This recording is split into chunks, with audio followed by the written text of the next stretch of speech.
The Filmify presenting Relic. Relic साल 2020 में release की गई थी।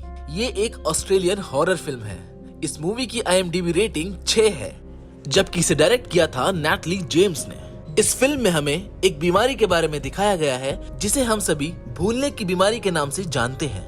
इस बीमारी को इस फिल्म में हॉरर वे में दिखाया गया है। मूवी की शुरुआत में हमें क्रिसमस का दिन दिखाया होता है, जहां हम एक बड़े से घर में एक बूढ़ी औरत को देखते हैं जिसका नाम एडना होता है। दरअसल एडना को कोई बीमारी थी और उसे कोई खबर तक नहीं थी कि उसके साथ क्या हो रहा है। अब हम 1 साल के बाद की कहानी को देखते हैं, जिसमें एडना की बेटी जिसका नाम की होता है और उसकी पोती जिसका नाम सैम होता है, वो दोनों उस बूढ़ी औरत यानी कि एडना से मिलने आते हैं। और जब वो दोनों एडना को घर में ढूंढते हैं तो उन्हें एडना नहीं मिलती है। आस पड़ोस के पड़ोसी से एडना के बारे में पूछते हैं तो ये पता चलता है कि एडना को पड़ोसियों ने काफी दिनों से नहीं देखा है। एडना की बेटी और पोती की और सैम एडना को फिर से घर में ढूंढते हैं और इस बार वो देखते हैं कि घर का सारा सामान बिखरा पड़ा है। पूरे सामान पर धूल मिट्टी जमी हुई है। घर को थोड़ा और अच्छे से देखने पर उन्हें वहाँ पर कुछ नोट्स मिलते हैं जिसमें कुछ कॉमन बातें लिखी होती हैं, जैसे कि खाना बनाओ, अलार्म सेट करो, और साथ ही कुछ अजीब बातें भी लिखी थी, जैसे कि उसका पीछा मत करो और उससे दूर रहो। इन सभी चीजों को देख के पता चलता है कि एडना को भूलने की बीमारी थी और एडना इन सभी नोट्स के जरिए अपने दिन का पूरा काम किया करती थी।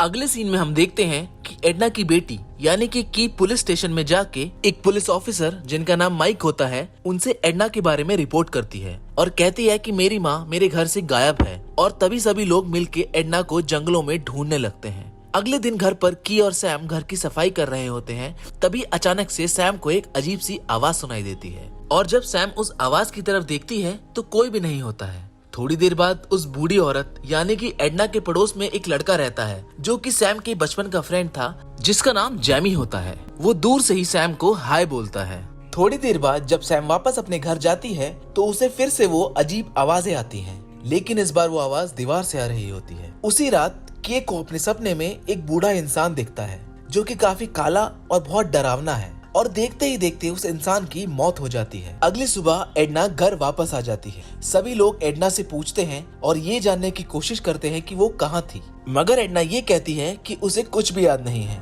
थोड़ी देर बाद एक डॉक्टर एडना का फिजिकल टेस्ट करता है।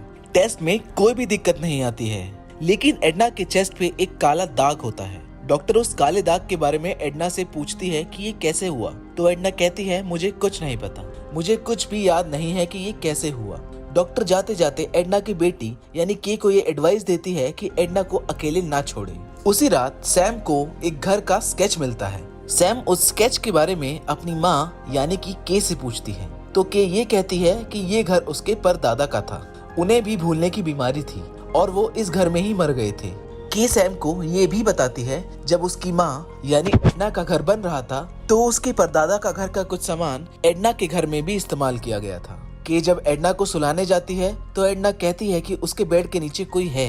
ऐसा कहने पे के बेड के नीचे चेक करती है तो उसे कुछ नहीं दिखता, लेकिन तभी अचानक एडना के सर पर एक किताब फेंक देती है, जिससे कि के को गुस्सा आ जाता है और साथ ही हमें पता चलता है कि एडना को भूलने की जो बीमारी थी वो दिन ब दिन बढ़ती जा रही थी। अगली सुबह एडना बहुत खुश होती है, साथ ही वो अपनी ग्रैंड डॉटर सैम के साथ डांस भी कर रही होती है। लेकिन थोड़ी ही देर बाद अचानक से एडना सैम पे गुस्सा करती है और एडना ने जो सैम को रिंग दी थी वो भी उससे वापस ले लेती है, जो कि बिल्कुल भी समझ में नहीं आ रहा था कि ये क्या हो रहा है। थोड़ी देर बाद एडना सैम को घर के एक स्टोर रूम के पास ले जाती है और कहती है ना जाने वो आता है और मेरी सारी यादें मैं भूल जाती हूँ, शायद वो यहीं आया होगा। ये सुन के सैम थोड़ी हैरान हो जाती है। अगले सीन में हम देखते हैं कि सैम अपने पड़ोसी जिसका नाम एलेक्स होता है उससे पूछती है कि जैमी को मेरे घर में क्यों नहीं आने दिया जाता है। तो एलेक्स बोलता है कि कुछ महीनों पहले एडना और जैमी लुका छिपी खेल रहे थे और जैमी इस रूम में छुपा था। उस रूम को एडना ने बाहर से लॉक भी कर दिया था। जैमी काफी देर तक दरवाजा बजाता रहा मगर एडना ने उसकी एक न सुनी। उसी घटना के बाद जैमी को एडना के घर जाने के लिए मना किया हुआ है। अगले सीन में हम देखते हैं कि एडना कुछ एल्बम को लेके घर से बाहर निकलती है और के उसका पीछा करती है। तभी हम देखते हैं एडना कुछ फोटोज को जमीन के अंदर गाड़ने लगती है और कुछ फोटोज को वो खाने भी लगती है। अपनी माँ यानी कि एडना की ये हालत देखकर के रोने लगती है और एडना को ऐसे करने से रोकती है, मगर एडना के से कहती है कि मुझे मत रोको, क्योंकि यही एक तरीका है जिससे कि कुछ यादों को बचाया जा सकता है। नहीं तो मैं किसी भी पुराने पल को याद नहीं कर पाऊंगी, क्योंकि मैं अब सब कुछ भूल रही हूँ। अगले सीन में हम देखते हैं कि सैम घर के स्टोर रूम में जाती है उसे एक्सप्लोर करने। स्टोर रूम में वो आगे बढ़ती ही जाती है, मगर वो रास्ता खत्म ही नहीं होता है। सैम जब वापस आती है तब वो देखती है कि जिस दरवाजे से वो अंदर आई थी वो दरवाजा वहाँ नहीं था। सैम को वहाँ एडना के कुछ नोट्स भी मिलते हैं। एक्चुअली सैम उस स्टोर रूम के अंदर एक भूल भुलैया में फंस गई थी, और ये वही भूल भुलैया है जहाँ एडना हमेशा खो जाती है। जैसे कि हमने मूवी की शुरुआत में देखा था किस तरह एडना गायब हो जाती है और अचानक से सुबह घर के अंदर आ गई थी। अगले सीन में हम देखते हैं कि एडना अपने बाथटब में बैठी है और उसके चेस्ट पे जो काला दाग है अब वो धीरे धीरे फैलता जा रहा है। तभी वहाँ एडना के पास के आ जाती है और कहती है कि ये क्या हो रहा है तुम्हारे चेस्ट पर। ये सब देख के घबरा जाती है और तभी अचानक से लाइट भी चली जाती है। तभी एडना अपने बाथरूम से स्टोर रूम की तरफ भागती है कि एक मोमबत्ती लेके उसका पीछा करती है। तभी हम देखते हैं कि एडना उसी भूल भुलैया में जाती है जिस भूल भुलैया में सैम फंसी हुई है। थोड़े ही देर बाद हम देखते हैं कि के सैम से मिलती है और वो दोनों आगे बढ़ने लगते हैं।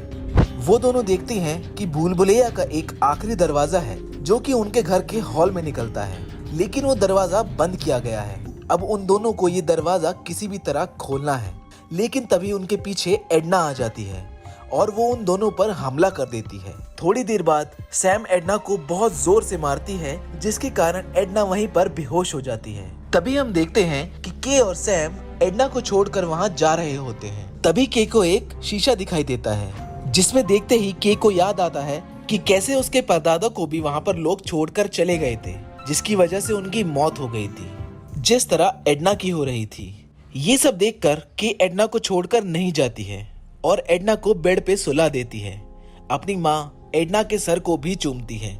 वो एडना के बगल में जाकर बैठ जाती है और वहीं पर सो जाती है। थोड़ी देर बाद हम देखते हैं के की बेटी यानी कि सैम भी वहां आ जाती है और उनके बगल में सो जाती है। थोड़ी देर बाद सैम अपनी माँ यानी कि के पीठ पे कुछ नोटिस करती है और उसे दिखता है वही काला निशान, जिससे उसे पता चल जाता है कि के की पीठ पर भी काला दाग आने लगा है। और इसे देखते ही सैम समझ जाती है कि ये एक बीमारी है और ये बीमारी पूरे खानदान को हो चुकी है। ऐसा देखते ही ये फिल्म यहीं पर खत्म हो जाती है। दरअसल ये ऐसी बीमारी होती है जिसके अंदर इंसान हेलुसिनेट करने लगता है। उसे सही गलत, सच झूठ किसी का भी कुछ अंदाजा नहीं होता है। एडना के साथ भी यही हो रहा था। वो काफी सारी चीजें हेलुसिनेट कर रही थी और असल जिंदगी को भूलती जा रही थी। और अब ये बीमारी उसकी बेटी यानी कि के को भी हो चुकी थी। इसके कुछ शुरुआती लक्षण होते हैं जो कि हमने फिल्म में देखे हैं, जैसे कि उनके शरीर पे कुछ काले धब्बे या निशान आ जाना, जो कि अब के शरीर पर भी आ चुके थे। के की गलती ये थी कि वो अपनी माँ एडना को अकेले छोड़कर चली जाती है, जिसकी वजह से उसकी माँ एडना इस बीमारी के शिकंजे में पूरी तरह फंस जाती है। अगर वो शुरुआत में ही अपनी माँ का ख्याल रखती तो शायद वो इस बीमारी का शिकार नहीं होती। सैम को ये बात समझ में आ गई थी, शायद इसीलिए उसने अपनी माँ को फिर कभी नहीं छोड़ा। उम्मीद करते हैं आपको इस फिल्म की कहानी पसंद आई होगी। अगर आप चाहते हैं कि हम ऐसे ही इंटरेस्टिंग कहानियां आपके लिए लाते रहें तो हमारे चैनल को सब्सक्राइब करना ना भूलें और साथ ही इस वीडियो को लाइक शेयर भी जरूर करें। तब तक के लिए धन्यवाद।